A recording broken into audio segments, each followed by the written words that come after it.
Centuries ago, in a forgotten corner of the world, there stood a mirror unlike any other. Crafted by a mystic who believed truth could only be glimpsed indirectly, its silvered glass did not reflect the viewer's face. It reflected the universe itself. Galaxies spiraled in its depths, stars pulsed like living hearts, and nebulas bloomed like flowers in time-lapse. It was said that whoever gazed into it would see not their own image, but the infinite expanse of existence.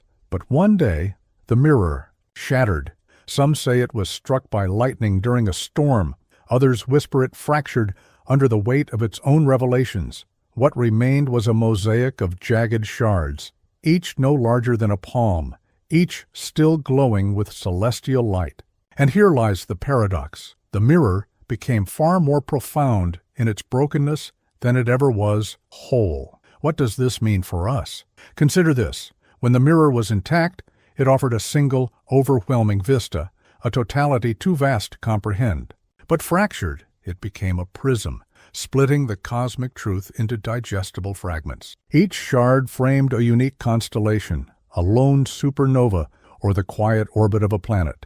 Suddenly, the infinite felt intimate. The universe's grandeur was no longer a crushing abstraction.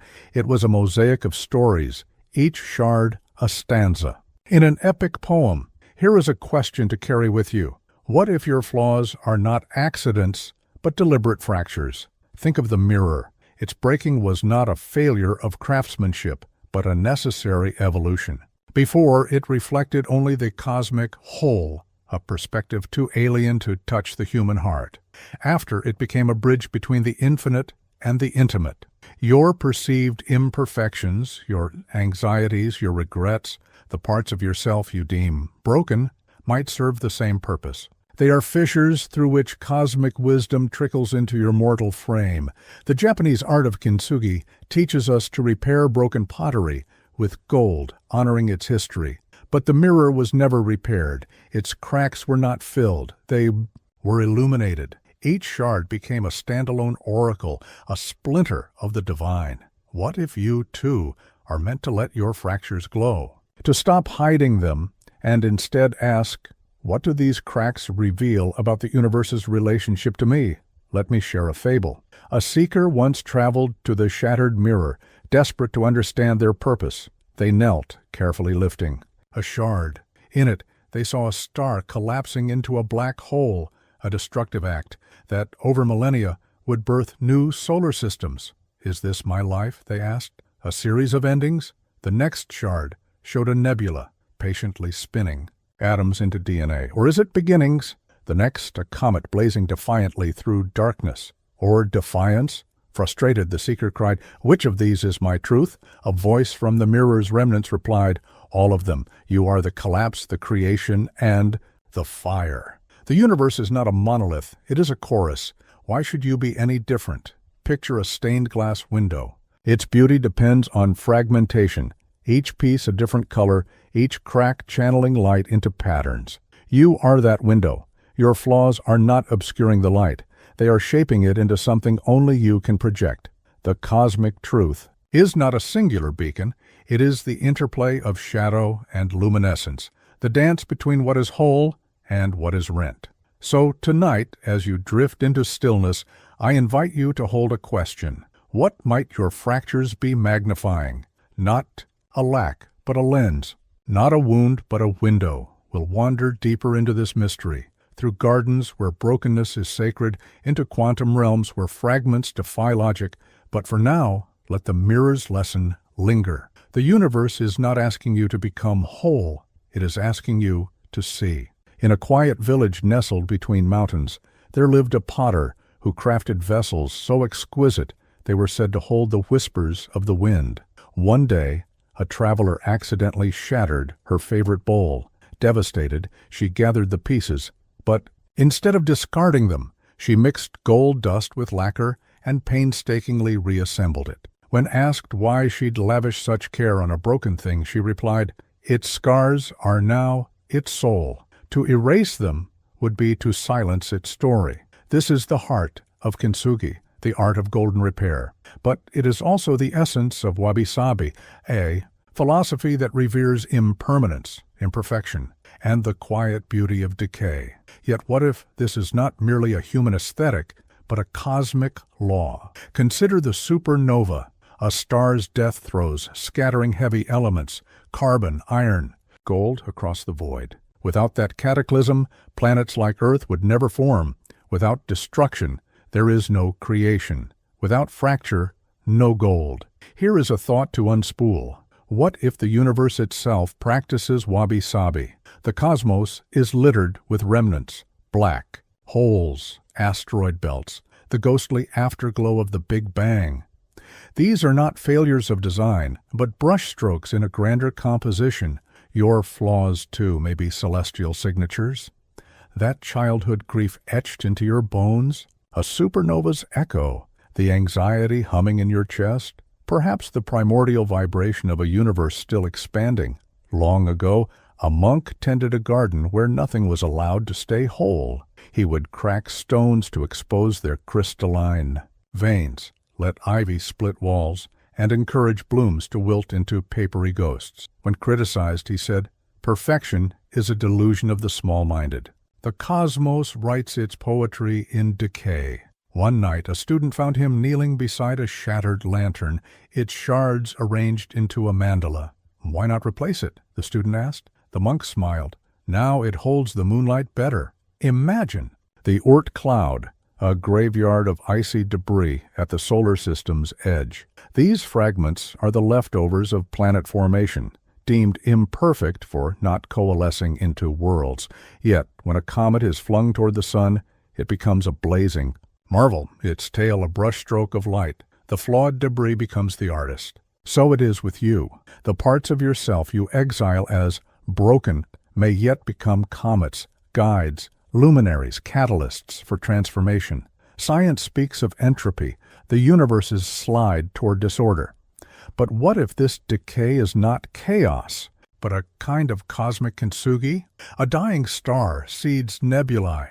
A rotting log nourishes a forest. You are subject to the same alchemy. Your heartbreaks, your weariness, the cracks in your resolve, these are not evidence of decline, but ingredients for rebirth. The universe does not waste a single fracture. Yet here lies a puzzle. If entropy fuels creation, what does it mean to be whole? Is wholeness a myth? A mirror cannot be both shattered and intact, or can it? To unravel this, we must venture deeper into the quantum realm, where fragments defy logic and possibility blooms in the cracks. In 1927, a physicist named Werner Heisenberg uncovered a truth so unsettling it fractured humanity's grasp of reality. At the quantum scale, particles exist not as fixed objects, but as probabilities.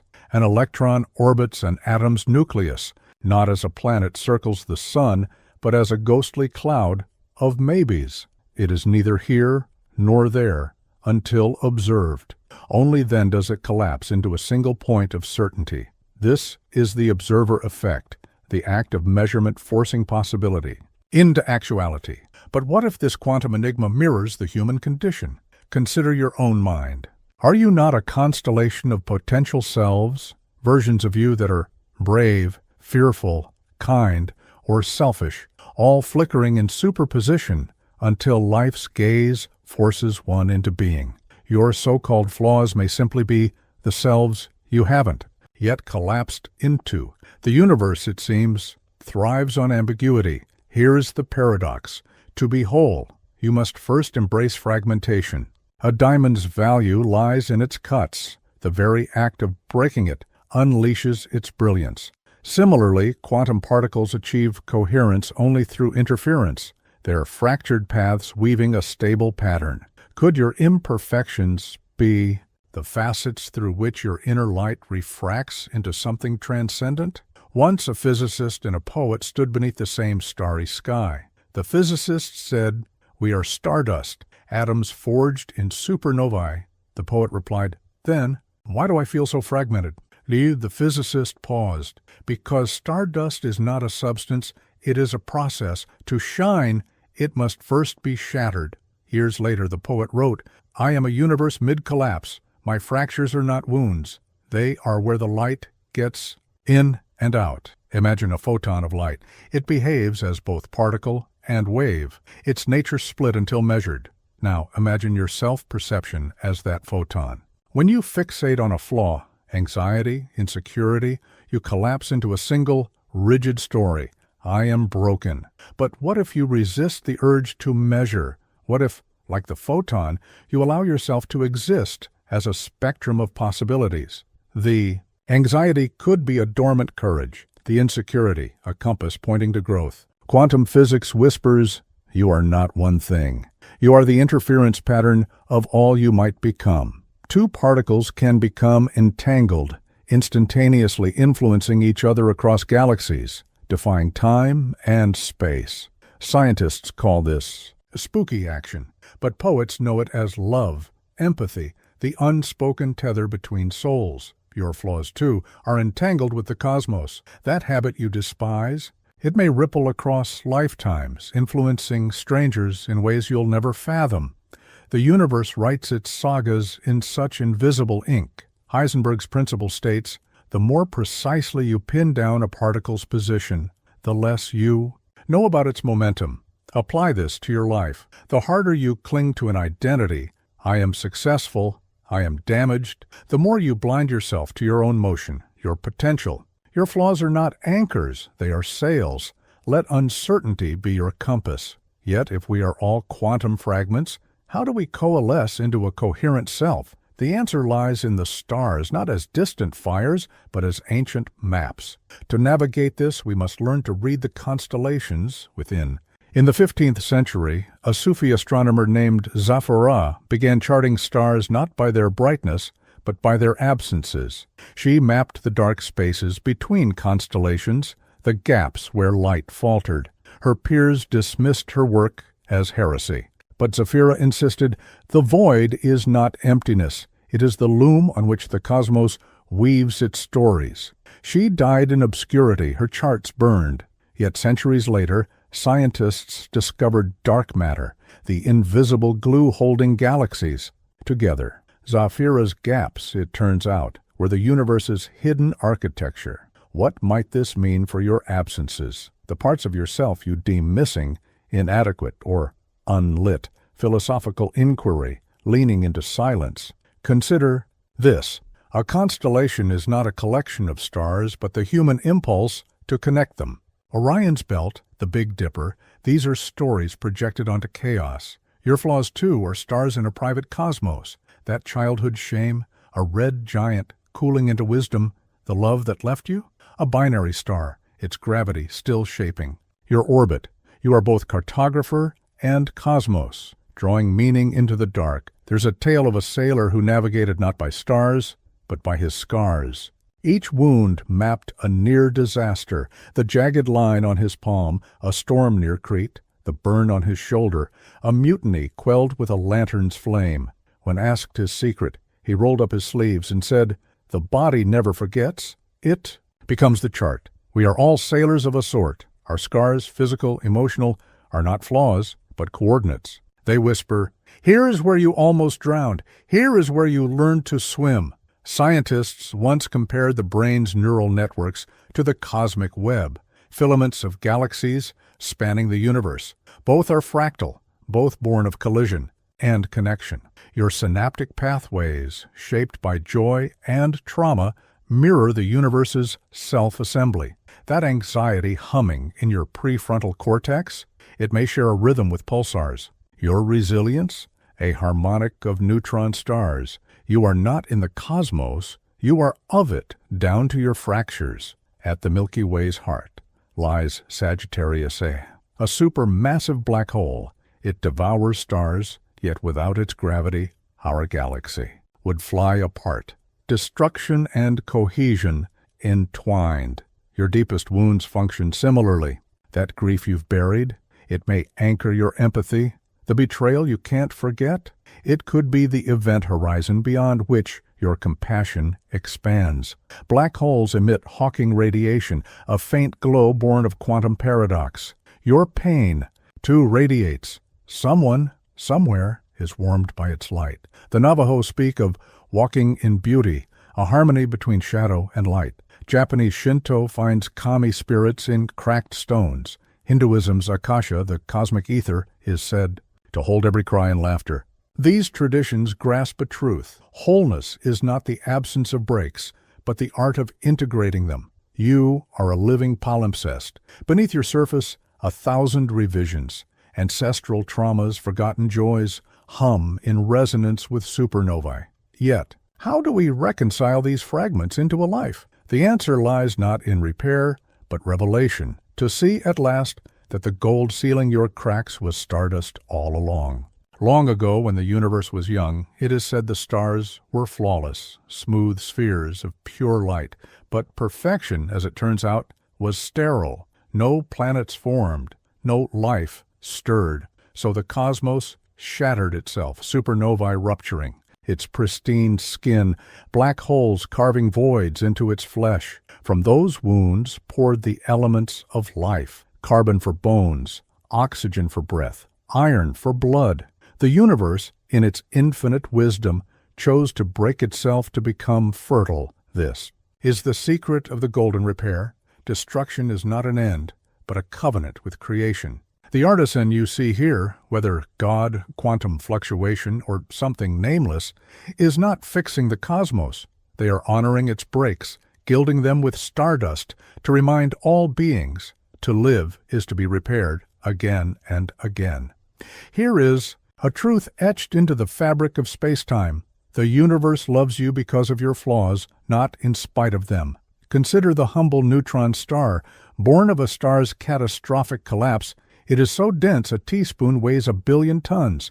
Yet, it pulses with precise radio waves, guiding lost spacecraft. Your grief, your failures, they are your neutron stars. Crushing, yes, but also compasses. What if your most broken parts are the ones that make you a lighthouse for others? There is an Andean legend about Kintsugi Wasi, the house of golden repair. When the world cracks, earthquakes, droughts, wars, a spectral weaver emerges. She collects the fragments of what was lost and stitches them back with threads spun from sunlight on mountaintops. The repaired world is never the same. Rivers flow backward, mountains glimmer with quartz veins, and the scars glow like molten gold. The legend says the weaver is not a goddess, but the collective breath of all who've ever whispered, "Try again." Every galaxy is a kintsugi artifact. The dark matter binding them, that's the golden lacquer. The asteroid belts, the orphaned planets, the supernova remnants, all are fissures, gilded with gravity's patient hand. You are no different. Your childhood traumas, your adult stumbles, the parts of you that feel unworthy, these are not mistakes. They are the universe practicing its craft. You are its masterpiece in progress, a being perpetually mended with stardust and time. Scientists speak of the Goldilocks zone, the narrow band where planets orbit neither too close nor too far from their star. Life exists only there, in the tension between extremes. Your flaws are your Goldilocks zone. That anxiety, it keeps you alert to danger. That stubbornness, it's the gravity anchoring your values. Without these imperfections, you'd drift into the void. The cosmos designed you to need your cracks. They are how light enters, how love escapes, how you evolve. Breathe in. Imagine your fractures filling with liquid gold, not to erase them, but to illuminate their contours. Breathe out. Picture your worries as meteoroids burning up in the atmosphere, their ash nourishing the soil. You are a mosaic of cosmic collisions. Every heartbreak, a supernova's echo. Every joy, a comet's fleeting blaze. Sleep now, cradled by the truth. You are whole precisely where you are broken. The universe has been mending itself for 13.8 billion years. You need not rush your repair. And as you drift, remember, the stars above you are shattered. The earth below you is scarred. The darkness between them is not empty. It is the loom, and you are the thread.